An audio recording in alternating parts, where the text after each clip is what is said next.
ಏನು ಮಾಡಬೇಕಾದ್ರೆ ಈ ಬದುಕನ್ನು ಸಂಪದ್ಭರಿತ ಮಾಡಬೇಕಾದರೆ, ಶಾಂತಿ ಪೂರ್ಣ ಮಾಡಬೇಕಾದರೆ, ಸತ್ಯದ ಬೆಳಕಿನಿಂದ ಈ ಬದುಕನ್ನು ಬೆಳಗಬೇಕಾದರೆ ಏನು ಮಾಡಬೇಕು?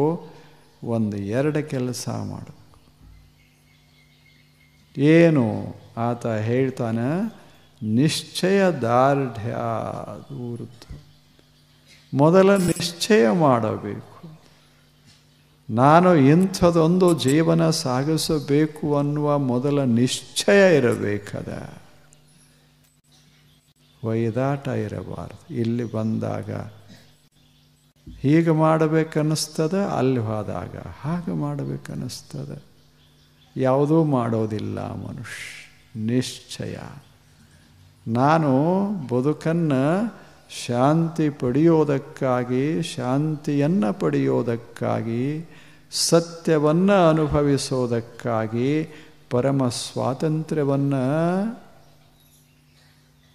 ಬದುಕಿನಲ್ಲಿ ಅರಿಯೋದಕ್ಕಾಗಿ ನಿಶ್ಚಯ ಮಾಡಬೇಕಾಗ್ತದೆ.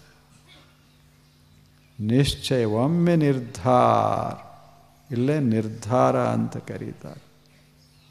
ಬೇಕು ಒಮ್ಮೆ ಮನಸ್ಸು ನಿಶ್ಚಯ ಮಾಡಬೇಕು. ನಾವು ನಿಶ್ಚಯ ಮಾಡೋದಿಲ್ಲ, ಒಮ್ಮೆ ನೋಡೇ ಬಿಡ್ತೀನಿ. ಇದೆಂಥ ನಿಶ್ಚಯ. ಪ್ರಾಣ ಹೋದರೆ ಚಿಂತಿಲ್ಲ, ಬಿಡೋದಿಲ್ಲ ಅವನ್ನ.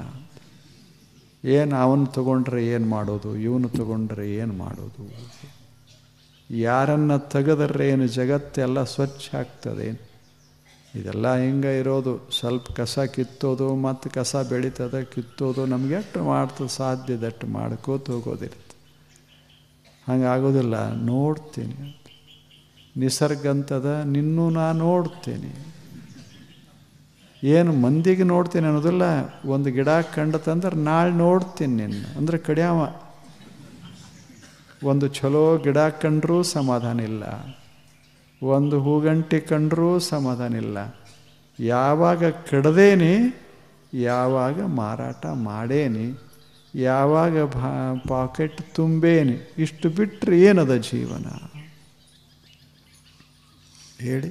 ಎಂಥ ಭಾರತ ಇತ್ತು, ಏನು ಮಾಡಿ ಬಿಟ್ಟೇವಿ. ಎಷ್ಟು ಹಸಿರ ಲಕ್ಷಾಂತರ ವರ್ಷಗಳಿಂದ ಹಚ್ಚ ಹಸಿರಾಗಿರುವ ಭಾರತ ಏನಾಗಿದೆ ನೋಡಬೇಕು. ಮನುಷ್ಯನ ಜೀವನದ ರೀತಿ ಇದೆ. ನಿಶ್ಚಯದಾರ್ಢ್ಯಾತ್, ನಾನು ಒಳ್ಳೆಯವನಾಗಬೇಕು, ನಾನು ಪ್ರಶಾಂತಿಯನ್ನು ಪಡೀಬೇಕು ಈ ಬದುಕಿನಲ್ಲಿ. 84 ಲಕ್ಷದ ನಂತರ ಅಲ್ಲ, ನಮ್ಮ ಪ್ಲ್ಯಾನ್ಗಳು ಭಾಳ. ಈ ಸಲ ಪ್ರಪಂಚ ಮಾಡೋದು, ಮುಂದಿನ ಸಲ ಪರಮಾರ್ಥ. ಮುಂದೆ ಯಾವಾಗ ಬರಾಮಿವ? ಇವಾಗ ಆಗಿಲ್ಲ, ಇದನ್ನ ಮುಂದೆ ಯಾವ ಕಾಲ ಅದ? ಹಿಂದೆ ಯಾವ ಕಾಲ? Procrastination is a thief of time. ಒಂದು ಗಾದಿ ಮಾತು ಅದು ಇಂಗ್ಲೀಷ್ದಾಗ. Procrastination is the thief of time.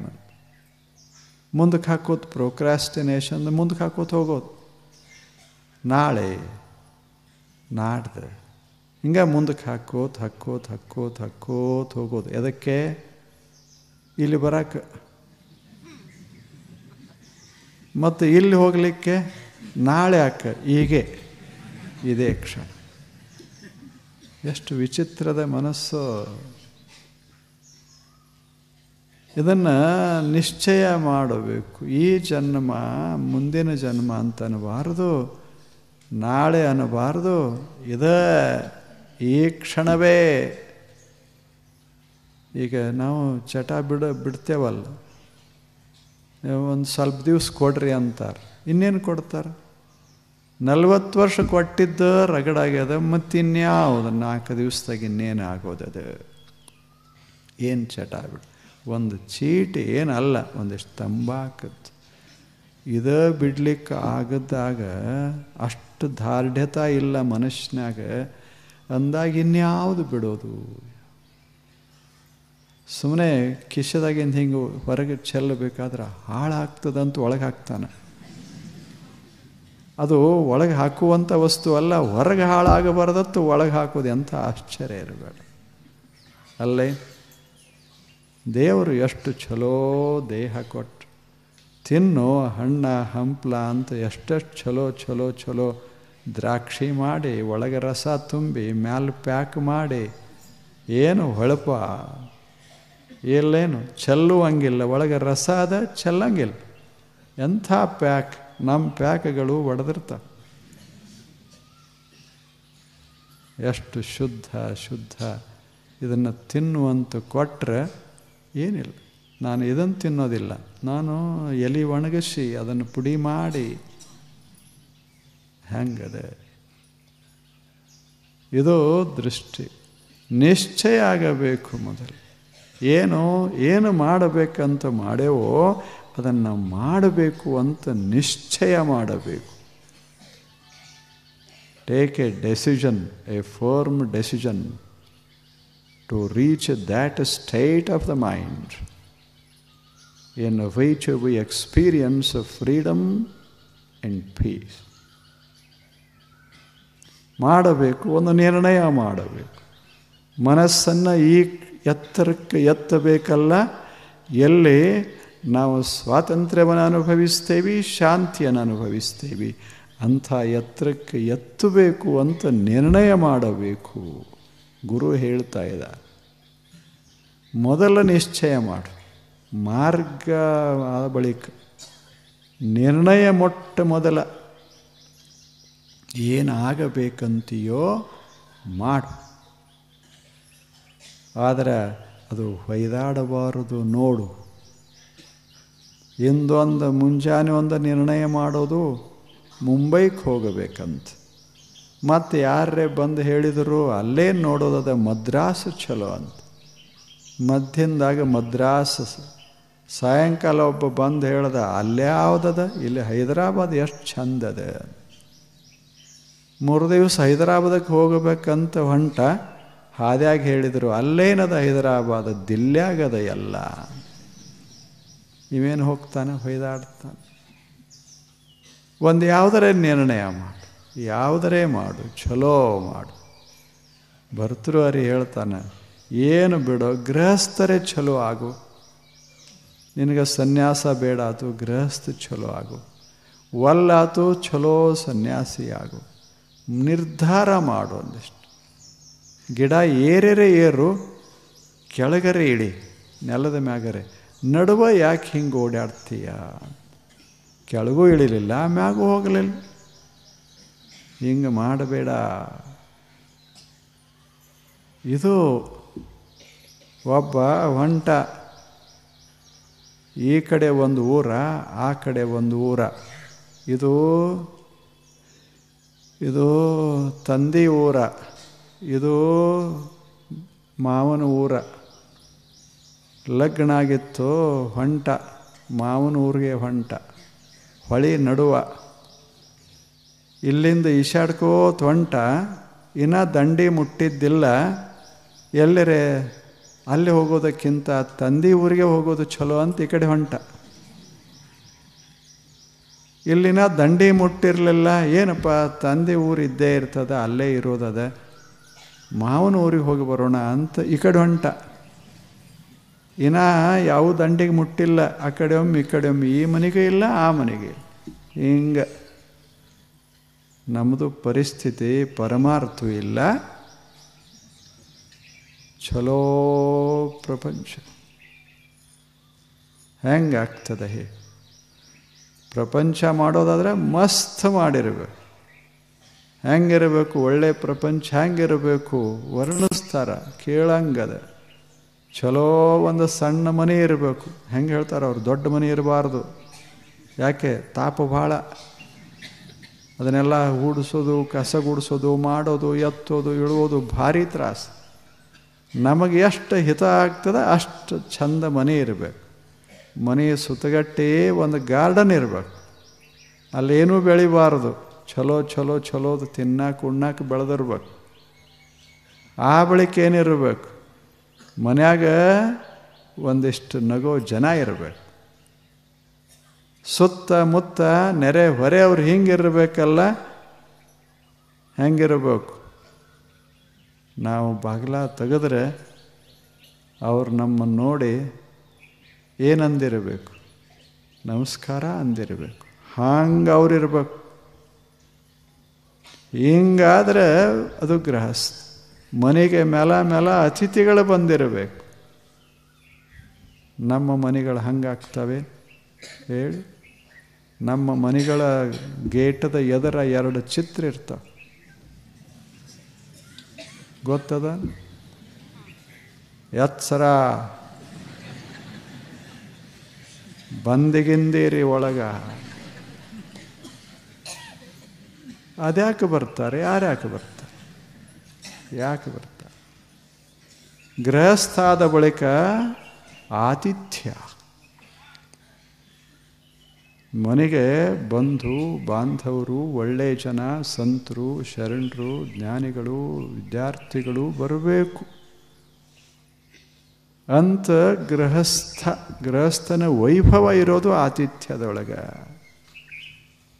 ಗೃಹಸ್ಥನ ವೈಭವ ಇರೋದು ಉಣ್ಣೋದು ತಿನ್ನೋದರಲ್ಲೇ, ಸಂತೋಷ ಪಡೋದರಲ್ಲೇ, ಪಡಿಸೋದರಲ್ಲೇ. ಅದು ಅಲ್ಲೇ ಪಕ್ಕ ಅದರೇ ಭರ್ತೃರೇ ಹೇಳ್ತಾ ಇರೋದು ಇದನ್ನು. ಪಕ್ಕ ಅದನ್ನರೇ ಮಾಡು ಒಂದು, ಇಲ್ಲವೇ ನಿಶ್ಚಿಂತಾಗಿ ಬದುಕು ಜಗತ್ತಿನಲ್ಲಿ. ಯಾವುದರೆ ಒಂದರೆ ಮಾಡು. ಸುಮ್ಮನೆ ಅಲ್ಲಿಯೂ ಇಲ್ಲ, ಇಲ್ಲಿಯೂ ಇಲ್ಲ, ಹಂಗೂ ಇಲ್ಲ, ಹಿಂಗೂ ಇಲ್ಲ, ಅದೇ ಹಂಗದ. ನಿಶ್ಚಯ ದಾರ್ಢ್ಯತಾ ಇರಲಿ. ನಿಶ್ಚಯ ಮಾಡು, ನಾನು ಒಳ್ಳೆಯವನಾಗಬೇಕು, ನಾನು ಏನಾಗಬೇಕು? ಶ್ರೇಷ್ಠ ಮಧುರ ಭಕ್ತನಾಗಬೇಕು, ಶಾಂತನಾಗಬೇಕು, ಜ್ಞಾನಿಯಾಗಬೇಕು, ಅಮೃತತ್ವವನ್ನು ಅನುಭವಿಸಬೇಕು. ಜೀವನ ಇರೋ ಕೊನೆ ಕ್ಷಣದವರೆಗೆ ಶಾಂತಿಯನ್ನು ಅನುಭವಿಸಬೇಕು. ಹಂಗಾಗಬೇಕು ಅಂತ ಒಮ್ಮೆ ಹಾಕಿಕೋ ತಲೆಯೊಳಗೆ, ಹಾಕಿಕೋ. ಅದು ಎಷ್ಟು ಭದ್ರವಾಗಿರ್ತದೆ, ಸಾಧನ ಅಷ್ಟು ಸುಲಭವಾಗ್ತದೆ. ನಿಶ್ಚಯ ಎಷ್ಟು ಭದ್ರ ಆಗ್ತದೆ, ಅಷ್ಟು ಸಾಧನ ಸುಲಭವಾಗ್ತದೆ. ಆದ್ದರಿಂದ ಮೊದಲ ನಿಶ್ಚಯ ಮಾಡು ಅಂದ.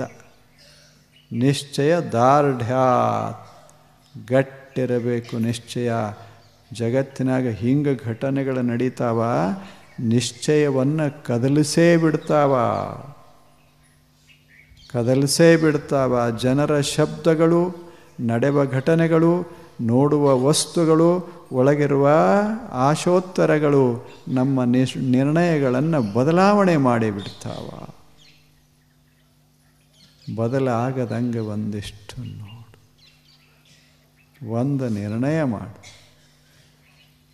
ಒಮ್ಮೆ ನಿರ್ಣಯ ಮಾಡು, ಏನು ತಗೋಬೇಕು ನಿರ್ಣಯಿಸು. ಏನು ಸೈನ್ಸು, ಆರ್ಟ್ಸು, ಕಾಮರ್ಸು, ಮತ್ತೇನು ತಗೋಬೇಕು ಒಮ್ಮೆ ನಿರ್ಣಯ ಮಾಡು. ಒಂದು 2 ತಿಂಗಳು ಇದಕ್ಕೆ ಹೋದ ಆರ್ಟ್ಸಕ್ಕೆ, 1-2 ತಿಂಗಳು ಸೈನ್ಸ್ಗೆ ಹೋದ. ಮತ್ತೊಮ್ಮೆ ಇವೆರಡೂ ನನಗೆ ಆಗೋದಿಲ್ಲ ಅಂತ ಕಾಮರ್ಸ್ಗೆ ಹೋದ. ಅಲ್ಲಿ ಹೋದ, ಇದು ಉಪಯೋಗ ಆಗೋದಿಲ್ಲ, ಸಂಗೀತಕ್ಕೆ ಹೋಗಬೇಕು ಅಂತ. ಅಲ್ಲಿ ಹೋಗಿ 2 ದಿವಸ ಕಲಿತ ಅವ್ರು ಹೇಳಿದ್ರು ನಿನಗೆ ಸರಿ ಹೊಂದೋದಿಲ್ಲ ಅಂತ ಆಟ ಆಡೋಕ್ಕೆ ಹೋದ. ಆಟ ಆಡೋರು ಹೇಳಿದ್ರು ನಿನಗೆ ಓಡೋಕೆ ಸರಿಯಾಗಿ ಬರೋದಿಲ್ಲ, ಏನೇನು ಮಾಡ್ತೀವಿ ಅಂದರೆ ಕುಡಿಯೋಕೆ ಹೋದ ಅಷ್ಟೆ. ಏನದ ಜೀವನ? ಹಿಂಗೆಲ್ಲ ನಿಶ್ಚಯ ಮಾಡಿದರೆ ಗತಿ ಹೆಂಗಾಗ್ತದೆ? ಒಂದು ದೃಢ, ಎಲ್ಲೇ ಇರೋ ಅಲ್ಲೇ ದೃಢ. ಹೊಯ್ದಾಡ್ತು ಅಂದ್ರೆ ಅಲ್ಲ. ಎಷ್ಟು ಚಲೋ.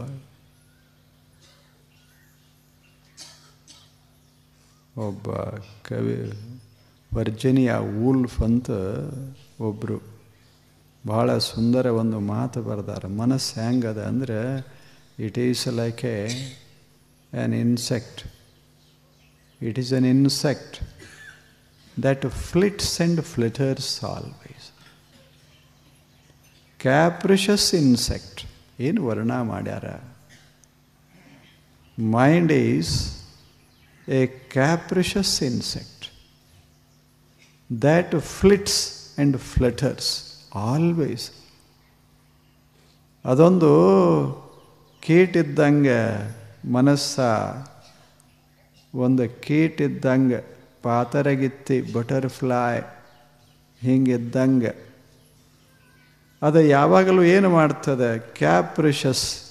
ಅದು ಯಾವಾಗಲೂ ಒಂದೇ ಕಡೆ ಇರೋದಿಲ್ಲ, ಹಿಂಗೆ ಹೊಯ್ದಾಡ್ತಿರ್ತದೆ. It always flits and flutters. ಯಾವಾಗಲೂ ಇಲ್ಲೊಂದಿಷ್ಟು ಕೊಡೋದು, ಅಲ್ಲೊಂದಿಷ್ಟು ಕೊಡೋದು, ಅಲ್ಲೊಂದಿಷ್ಟು ಕೊಡೋದು, ಎಲ್ಲಿ ಖಾಯಂ ಕೊಡೋದಿಲ್ಲ. ಭದ್ರತೆ ಅಲ್ಲಿಲ್ಲ. ಸುಮ್ಮನೆ ಮುಟ್ಗೋತು ಮುಟ್ಗೋತು ಮುಟ್ಗೋತು ಮುಟ್ಗೋತು ಹೋಗಿ. ಆ ಜೀವನಕ್ಕೆ ಅದು ಚಲೋ.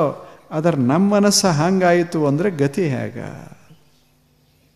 ಆ ಕೀಟಕ್ಕೆ ಅದು ಚಲೋ, ಆದರೆ ನಮ್ಮದು ಹಿಂಗಾದ್ರೆ ಈಗ ನೀವು ಉದಾಹರಣೆಗೆ ಸುಮ್ಮನೆ ಒಬ್ಬ ಹುಡುಗ ಕನ್ಯಾ ನೋಡೋದು, ಇಲ್ಲಿ ನೋಡ್ದೆ, ಮರುದಿವ್ಸ ಅಲ್ಲಿ ನೋಡ್ದೆ, ಮತ್ತೊಂದು ದಿವ್ಸ ಮತ್ತೊಂದು ಕಡೆ ನೋಡ್ದೆ, ಹಿಂಗೆ ವರ್ಷ ತುಂಬ ಒಂದು 20-30 ವರ್ಷ ನೋಡ್ಕೋತ ಹೋದ.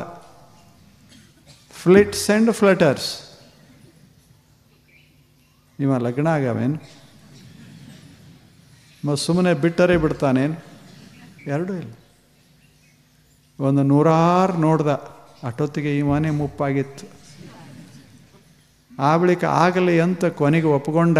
ಅವರಂದ್ರು ನಿನ್ನಂಥ ಮುದುಕನ್ನ ಯಾರಾಗ್ತಾರೆ? ಮುಗೀತಲ್ಲಿ, ಜೀವನ ಮುಗೀತು. ಯಾವಾಗ ನಿರ್ಣಯ, ಯಾವ ಕ್ಷಣ ನಿರ್ಣಯ, ಹೇಗೆ ಮಾಡಬೇಕು, ಮಾಡಬೇಕಲ್ಲ. ಬರೇ ಹೊಯ್ದಾಡೋದು ಎಷ್ಟು ದಿವಸ, ಹೊಯ್ದಾಡೋದು ಎಷ್ಟು ದಿವಸ. ಇದಕ್ಕೆ ಅಂತಾರೆ capricious insect that flits and flutters always. Virginia Woolf ಯಾವಾಗಲೂ ಹೀಗೆ ಹೊಯ್ದಾಡ್ಕೋತಿರ್ತದೆ. ಇದನ್ನು ಸ್ವಲ್ಪ ನಿಶ್ಚಲ ಸ್ಥಿತಿಗೆ ತರಬೇಕು. ಒಂದು ನಿರ್ಧಾರ ಮಾಡು ಜೀವನದಲ್ಲಿ. ಒಮ್ಮೆ ನಿರ್ಧಾರ, ನಾನು ಏನೇ ಬರಲಿ, ಏನೇ ಆಗಲಿ, ನಾನು ಇದನ್ನೇ ಗಳಿಸೋದು ಜೀವನದಲ್ಲೇ, ಇದನ್ನೇ ಮಾಡೋದು ಅಂತ ಮಾಡು. ಸಾಧ್ಯ ಆಗ್ತದೆ. ಸಾಧನೆ ಒಂದಿತ್ತು ಅಂದರೆ ನಮ್ಮ ಏನು ಬಯಸ್ತೇವೆ ಅದು ಸಿದ್ಧಿ ಆಗ್ತದೆ. ಇರಲೇನು ಒಬ್ಬರು ಈಸುಗಾರರಿದ್ದರು, ಇದೇ ಭಾರತ ದೇಶ. ಅವ್ರಿಗೆ ಒಂದು ಕನಸ, ಸಾಗರವನ್ನು ಈಸಬೇಕು. ಆತನ ಹೆಸರು ಮಿಹಿರ ಸೇನ್. ಬಹಳ ದೊಡ್ಡ ಮನುಷ್ಯ. ಅವನಿಗೆ ಒಂದು ಕನಸು ಏನು ಅಂದರೆ, ಭಾರತ ದೇಶದಿಂದ ಲಂಕಾದವರೆಗೆ ಈಸಬೇಕು. ಸಾಗರದಾಗ, ಕೆರೆಯಾಗಲ್ಲ, ಸಾಗರದಾಗ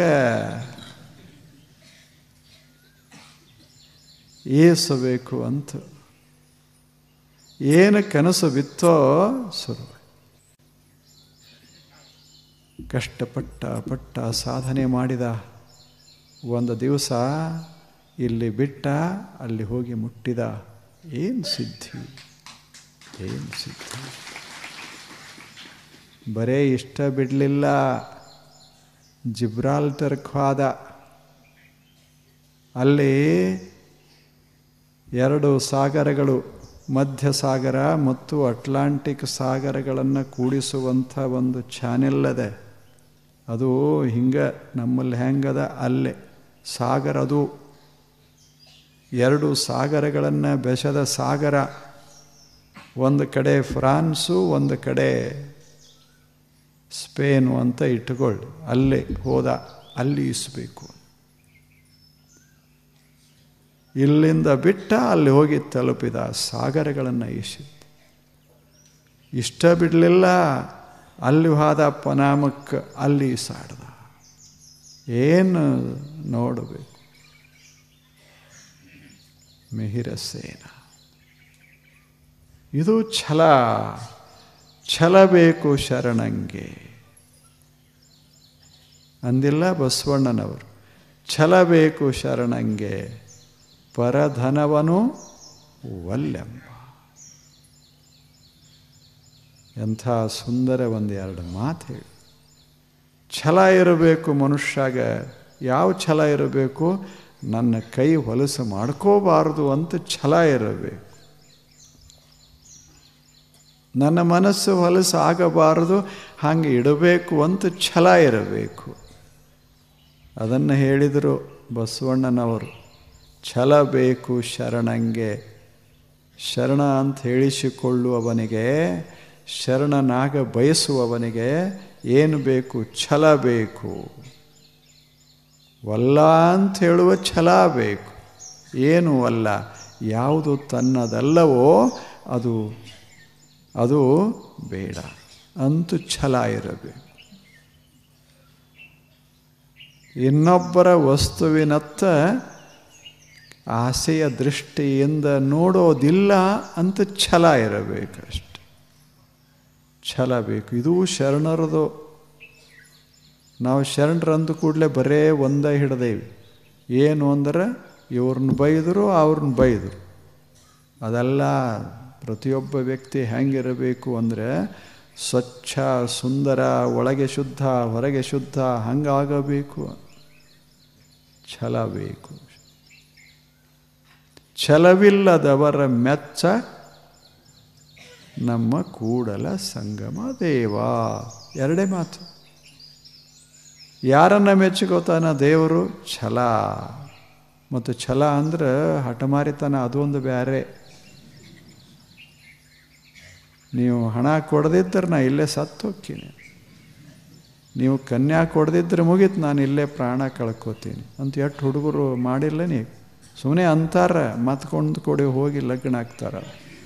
ಇಲ್ಲಿ ಹಿಂಗೆ ಅನ್ನೋದು, ಆ ಕಡೆ ಹೋಗಿ ಹಂಗೆ ಆಗೋ. ಇವೆಲ್ಲ ಅಲ್ಲ. ಛಲ ಬೇಕು. ಈ ಕೈಯ ಹೊಲಸು ಮಾಡಿಕೊಳ್ಳೋದಿಲ್ಲ, ಈ ಕಣ್ಣ ಕಾಮದಿಂದ ಹೊಲಸ ಮಾಡಿಕೊಳ್ಳೋದಿಲ್ಲ, ಈ ಕೈಯನ್ನು ಆಸೆಯಿಂದ ಹೊಲಸ ಮಾಡಿಕೊಳ್ಳೋದಿಲ್ಲ. ಎರಡೇ ಬಸವಣ್ಣವ್ರು ಹೇಳಿದ್ದು. ಒಂದು ಕಾಮದ ಕಣ್ಣ, ಒಂದು ಕಾರ್ಯದ ಕೈ. ಇನ್ನೊಬ್ಬರ ವಸ್ತುವನ್ನು ಹಿಡಿಬಾರ್ದು, ಇದು ಕೈಯ. ಇನ್ನೊಬ್ಬರ ವಸ್ತುವಿನ ಮೇಲೆ ಕಣ್ಣು ಬಿಡಬಾರ್ದು, ಇದು ಕಣ್ಣ. ಛಲ ಬೇಕು ಶರಣಂಗೆ. ಇಲ್ಲದೇ ಇದ್ದರೆ ಏನಾಗ್ತದೆ? ದೇವರ ಒಲುಮೆ ಅಥವಾ ಸಂತೋಷ ಜೀವನದಲ್ಲಿ ಉಂಟಾಗೋದಿಲ್ಲ. ಹೆಂಗಾಗ್ತದೆ?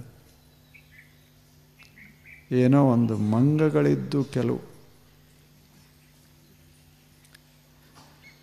ಒಂದು ತೋಟ, ಆ ತೋಟದ ದಂಡಿಯೊಳಗೆ ಮಂಗಗಳು ಬಂದು, ಒಂದು ಸಣ್ಣ ಕುಟುಂಬ ಮಂಗಗಳದು. ಅಲ್ಲೇ ತೋಟದಾಗ ಮಾವಿನ ಗಿಡ ಬೆಳೆದಿತ್ತು, ಇದು ಬಾಳೆಯ ಗಿಡ ಬೆಳೆದಿತ್ತು. ಚಲೋ ಬಾಳೆ ಗಿಡ ಹಾಕಿದ್ದ ತೋಟಿಗ. ಹಣ್ಣೇನು ಹಂಗೆ ಹಳದಿ ಆಗಿತ್ತು. ಇವಕ್ಕೆ ಸುಮ್ಮನೆ ಕುಂಡ್ರಕ್ಕೆ ಆಗ್ತದೆ. ಅವು ಒಳಗೆ ಹೊಕ್ಕು ಬಾಳೆಹಣ್ಣ ತಿಂತ ಇದ್ದು. ಮಾಲೀಕ ಬಂದ. ಮಾಲೀಕ ಬಹಳ ಒಳ್ಳೆ ಮನುಷ್ಯ ಇದ್ದ. ಅಲ್ರಿ ದಿನ ಕಳ್ತನ ಮಾಡಿ ಯಾಕೆ ತಿಂತೀರಿ? ನಿಮ್ಮದ ಒಂದು ತೋಟ ಯಾಕೆ ಮಾಡಬಾರ್ದು? ಅವಂದು ಹೆಂಗೆ ಹೊಡಿಲಿಲ್ಲ. ನಿಮ್ಗೆ ಒಂದು ಹೇಳ್ತೀನಿ, ಕಾಯಮ್ಮ ಹಣ್ಣು ತಿನ್ನಬೇಕು ನೀವು. ಹಂಗೆ ಒಂದು ಕೆಲಸ ಮಾಡಿರಿ ನೀವು, ಅಂದರೆ ನಿಮ್ಮದು ತೃಪ್ತಿ ಆಗ್ತದೆ. ನನ್ನಲ್ಲಿ ಬರೋದು, ನಾವು ಹೊಡೆಯೋದು, ಹೋಗೋದು, ಅರ್ಧಂಬರ್ಧ ತಿನ್ನೋದು, ಇದರಿಂದ ಏನಾಗೋದದ ಜೀವನದಲ್ಲಿ ಸೌಖ್ಯ? ನಿಮ್ಮದೊಂದು ತೋಟ ಇತ್ತು ಅಂದರೆ ಏನು ಮಸ್ತ್, ನಿಮಗೆ ಬೇಕಾದ ಹಣ್ಣು ಬೆಳೆದು ಅಲ್ಲೇ ಆನಂದವಾಗಿ ಕೂತು ತಿನ್ನೋದು ಬಿಟ್ಟುಕೊಟ್ಟು ಈ ಕದ್ದು ತಿನ್ನೋದು ಯಾಕೆ ಅಂದ. ಹೌದಲ್ಲ ಅನ್ನಿಸ್ತು ಮಂಗಗಳಿಗೆ. ಮತ್ತು ಹೆಂಗೆ ಮಾಡೋದು ಅಂದ. ನಾನೆಲ್ಲ ಹಚ್ಚಿಕೊಡ್ತೀನಿ, ಇದೇನದ ನನ್ನ ತೋಟದ ಆಚೆ ಕಡೆ ಚಲೋ ಭೂಮಿ ಅದ, ಅದು ಯಾರ್ದೂ ಅಲ್ಲ. ಅದನ್ನು ಸ್ವಲ್ಪ ಮಾಡಿಕೊಡ್ತೇನೆ ಮತ್ತು ಗಿಡನೂ ಹಚ್ಚಿಕೊಡ್ತೇನೆ, ನೀವು ಕಾಯೋದಷ್ಟೆ. ನೀರು ಒಂದಿಷ್ಟು ಹಾಕೋದು, ಕಾಯೋದು, ಇಷ್ಟು ಮಾಡಿರಿ, ಅದ್ರಾಗ ಏನು ಬೆಳೀತದ ತಿಂದು ಬಿಡ್ರಿ ಅಂದ. ಚಲೋ ಇದ್ದ ಮನುಷ್ಯ. ಯಾಕೆಂದರೆ ಎಲ್ಲ ನಮ್ಮದು ಒಂದು ನಮ್ಮ ಮೂಲ ಪುರುಷರು ಅವರೇ. ಯಾರು? ಮಂಗಗಳೇ. ಅವ್ರದ್ದು ನಮ್ಮದು ಬಹಳ ವ್ಯತ್ಯಾಸ ಇಲ್ಲ, ಒಂದೇ ವ್ಯತ್ಯಾಸ. ಹಾಂ, ಅವ್ರ ಮ್ಯಾಲದಾರ, ನಾವಿಟ್ಟು ಕೆಳಗದೇವಿ ಅಷ್ಟೆ. ನಮ್ಮ ಮನಸ್ಸು ಹಾಗೆ, ಅವ್ರ ಮನಸ್ಸು ಹಾಗೆ. ಅವು ಅಷ್ಟೆಲ್ಲ ಮಾಡಿ ವ್ಯವಸ್ಥೆ ಮಾಡಿ ಕೊಟ್ಟ. ಒಂದು ಸಣ್ಣದ ಹಚ್ಚಿಕೊಟ್ಟಿದ್ದ. ಅವು ಕೇಳ್ದು, ಎಷ್ಟು ದಿವಸ ನೀರು ಹಾಕಬೇಕು, ಎಷ್ಟು ದಿವಸ ಇದನ್ನು ಕಾಯಬೇಕು, ಹಣ್ಣು ಯಾವಾಗ ಬರ್ತಾವ ಅಂತ ಕೇಳ್ದ ಅವ ಮಾಲೀಕ. ಯಾರು? ಎದರ ಮಾಲೀಕ? ಆ ಕುಟುಂಬದ ಮಾಲೀಕ, ಮಂಗಗಳ ಕುಟುಂಬದ ಮಾಲೀಕ ಕೇಳ್ದ. ಯಾರಿಗೆ? ಈ ಮನುಷ್ಯ. ಇವ ಹೇಳ್ದ, ಅದಕ್ಕೊಂದು 7-8 ತಿಂಗಳರೇ ಬೇಕಾಗ್ತದೆ, ಅಷ್ಟೋ ತನಕ ನೀವು ಕಾಪಾಡ್ಕೊಂಡಿರಬೇಕು. ಅವಿನ ಬೇರೆ ಹಚ್ಕೋಬೇಕು, ಮಾಡಬೇಕು, ಸಾವಕಾಶ ಬೆಳೀತಾವ. ಬೇರ ಅದೆಲ್ಲ ಕಿತ್ತಾಕ್ ಹೋಗಬೇಡಿ, ಗಟ್ಟಿ ಆಗಬೇಕಾಗ್ತದೆ, ಒಳಗೆ ನೀರು ಹಾಕಬೇಕು ಅಂತೆಲ್ಲ ಹೇಳ್ದ. ಅವು ಕೂತ್ಕೊಂಡು ರೀ, ಒಂದು ದಿವಸ ಹೋಯ್ತು, 2 ದಿವಸ ಹೋಯ್ತು.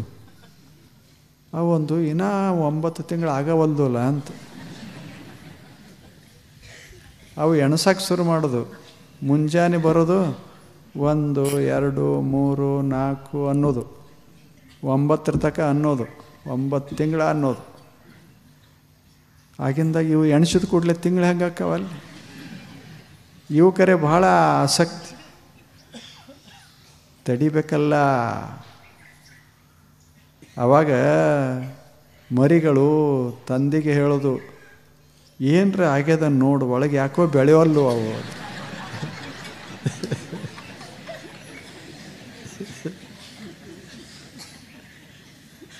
ನಾವು ಎಷ್ಟು ದಾರಿ ಕಾಯಕ್ಕೆ ಹತ್ತೇವಿ, ಕೂತ್ಕೊಂಡು ಅದನ್ನೇ ನೋಡ್ತಿದ್ದು. ಯಾವಾಗ ಇದು ಬರ್ತದೆ, ಹಣ್ಣು ಬರ್ತದೆ, ಅದು ಹಳದಿ ಆಗ್ತದೆ ಅಂತ ನೋಡ್ತಿದ್ದು ಅಲ್ಲಿ. ಇನ್ನ ಏನಿಲ್ಲ, 4 ದಿವಸ ಆಗ್ಯದ ಅಷ್ಟೆ. ಹೌದು, ಏನರೇ ಆಗ್ಯದ, ಇದಕ್ಕೆ ಏನರೇ ಜಡ್ಡು ಬಂದಿರಬೇಕು, ಒಳಗೆ ಹುಳ ಆಗಿರ್ಬೇಕು, ಅಥವಾ ಅದನ್ನೆಲ್ಲ ಕಿತ್ತಿ ಮತ್ತು ಸ್ವಚ್ಛ ಮಾಡಿ ಹಾಕಬೇಕಂತ ಸುಮ್ಮನೆ ಕೂಡಬೇಕಲ್ಲ. ಎಲ್ಲ ಹೋಗಿ ಬರಾಬರ್ ಕಿತ್ತಾಕಿ ಅವಕ್ಕೇನ್ರಿ ಹಚ್ಚೋದು ಗೊತ್ತಿಲ್ಲ, ಅವಕ್ಕೆ ಕಿತ್ತೋದೇ ಗೊತ್ತದ. ನಮಗೂ ಹಂಗೆ ಹಚ್ಚೋದು ನಮಗೆ ಗೊತ್ತಿಲ್ಲ, ಬರೀ ಕಿತ್ತೋದು ಕಡಿಯೋದೇ ಗೊತ್ತಿರ್ತದೆ. ಹಂಗೆ ಕಿತ್ತಿದು ಒಳಗೆಲ್ಲ ಮತ್ತೆ ಮಣ್ಣು ಹಿಂಗೆ ಅಳಿಗಾಡಿಸೋದು, ಮತ್ತು ಅದನ್ನು ಇಟ್ಟು ಮುಚ್ಚೋದು. ಆ ಬಳಿಕ ನೋಡ್ಕೋತ ಕೂತು ಇನ್ನು ಬರ್ತದೆ ಹಣ್ಣು ಮ್ಯಾಲ. ಏನು ಹಣ್ಣು ಬರ್ತದೆ? ಒಣಗಾಕ ಶುರುವಾಯಿತು. ಮತ್ತೆ ಕಿತ್ತಿದು, ಈಗೇನೋ ಇನ್ನೂ ಉಳಿದಿರ್ಬೇಕಂತ ಅದೆಲ್ಲ ಕೆದರಿ ಮಾಡಿ ಸ್ವಚ್ಛ ಮಾಡಿ ಎಲ್ಲ ಇಟ್ಟು ಮಣ್ಣು ಹಾಕಿ ಮತ್ತು ನೀರು ಬಿಟ್ಟು ಒಂದು 5 ಮಿನಿಟ್ ಆಗಿತ್ತು, ಬಂದದನ್ನು ನೋಡುವಂತಿದ್ದು. ಎಲ್ಲಿ ಬರ್ತದೆ? ಏನು ಜೀವನ! ಸ್ವಲ್ಪರೇ ಬೇಕಲ್ಲ, ತಾಳ್ಮೆ ಬೇಕು, ನಿಧಾನ ಬೇಕು ಅನ್ನೋದಿಲ್ಲ. ನಾವು ಮನಾರ ಪೂಜೆ ಮಾಡೇವಿ, ನಮಗೇನಾಗಿಲ್ಲ ಅಂತ. ಈ ಮನಾರ ಪೂಜೆ ಇದು. ಪೂಜೆ ಅಂದ್ರೆ ಏನದು ಹೇಳಿ? ಅವಕ್ಕೆ ಎಂದ ಕಾಯಿ ಬರ್ತಾವಲ್ಲ ಅಂದ ನಮಗೆ ಸಿದ್ಧಿ ಆಗೋದು. ಸುಮ್ಮನೆ ಕಿತ್ತೋದು ನೋಡೋದು, ಕಿತ್ತೋದು ನೋಡೋದು. ಅದು ಮುಂದೆ ಒಣಕ್ಕೋತು ಬಂತು, ಎಲ್ಲ ಒಣಗಿ ಹೋಗಿತ್ತು. ಅವ ಬಂದ ನೆರಿವರಿ, ಅವ ಅಲ್ಲೋ ಹಿಂಗ್ಯಾಕೆ ಮಾಡಿದ್ರಿ ಅಂದ. ಅದ್ರಾಗ ಏನೋ ಆಗ್ಯದ ಬಿಡು, ಅದು ಚಲೋ ಇಲ್ಲ, ನಿನ್ನೂ ಹೆಂಗೆ ಬೆಳೆಯಕತ್ತೇವ, ನಮ್ಮದು ಬೆಳಿಲೇ ಇಲ್ಲ ಇಲ್ಲಿ. ಅದಕ್ಕೆ ಆಯ್ತು ತಗೋ, ಒಂದು ಗಿಡ ನೀವು ತಗೋರಿ ಅಂತ ಕೊಟ್ಟ. ಅವಕ್ಕೆ ಅದ ಯೋಗ್ಯ, ಸ್ವಂತ ಬೆಳೆದು ತಿನ್ನೋ ಚಟನೇ ಇರಲಿಲ್ಲ. ಆ ಬಳಿಕ ಮರುದಿವಸ ಹೊಡೆದು ಹೊರಗೆ ಹಾಕಿದ, ಮುಗೀತು. ಹಿಂಗೆ ನಮ್ಮದು ದೇವರು ನಮಗೂ ಏನು ಮಾಡ್ಯಾನ, ಹೋಗ್ರಿ ತಿನ್ನಿರಿ, ಚೆನ್ನಾಗಿರ್ರಿ, ಬೆಳೀರಿ, 100 ವರ್ಷ ಆರಾಮಿರ್ರಿ ಅಂತ ಬಂದರೆ ಎತ್ತೋದು ಯಾವಾಗ ಸುಖ ಸಿಗ್ತದೆ? ಮನೆ ಕಟ್ಟಿದಾಗ ಸಿಗ್ತದೆ. ಮನೆ ಕಟ್ಟದ, ಇನ್ನೂ ಸಿಗಲಿಲ್ಲ. ಬಣ್ಣ ಹಚ್ಚದ, ಮನೆದೆಲ್ಲ ಬದಲಾವಣೆ ಮಾಡಿಕೊಂಡ, ಗಿಡಕಿ ಪಡಿಕಿ ಕಿತ್ತು ಆ ಕಡೆ ಈ ಕಡೆ ಎಲ್ಲ ಮಾಡ್ದ. ಅದು ಕಿಡಿಕಿಯಾಗಿ ಇರ್ತದೇನು ಸುಖ? ಹೇಳಿ. ಎಲ್ಲ ಬದಲು ಮಾಡ್ಕೋತ ಹೋದ. ಒಬ್ಬ ಬರೋದು, ಇದು ಛಲೋ ಇಲ್ಲ, ಇದರಿಂದ ನಿನಗೆ ತಾಪ ಆಗಿದ್ದು. ಆ ಮನಿ ಅಂತಿತ್ತು, ಏನು ಗಂಟು ಬಿದ್ದರು ಇವನಿಗೆ.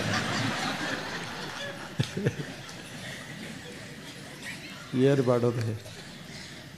ಒಬ್ಬ ಬರವ, ಟೇಬಲ್ ಆಚೆ ಕಡೆ ಇಡ್ರಿ, ಕುರ್ಚಿ ಹಿಂಗಿಡು, ಈ ಮೂಲೆ ಕಡೆ ಇಟ್ಕೋ, ಮುಖ ಮಾಡು, ಬಾಗಿಲ ಕಡೆ ಮುಖ ಮಾಡಬೇಡ, ಬರೀ ಬೆನ್ನು ಮಾಡು. ಏನಿದೆಲ್ಲ? ಎಂತೆಂಥ ಶಾಸ್ತ್ರಗಳು ಬಂದು ಏನೇನು ಮಾಡಿದು, ಮನುಷ್ಯನನ್ನು ಹುಚ್ಚು ಹಿಡಿಸಿಬಿಟ್ಟು. ಇನ್ನು ಕೆಲವು ಕಡೆ ಬಂದವ, ಕಷ್ಟ ಇಷ್ಟೇ ಮಾಡ್ಕೋಬೇಕು, ಒಂದು ಲೈನ್ ಬಿಡಬೇಕು, ಅಷ್ಟೊಂದು ಬಿಡಬೇಕು, ಅಂದರೆ ಸ್ಮರಣ ಶಕ್ತಿ ಹೆಚ್ಚಾಗ್ತದೆ. ಏನೇನಿದೆ?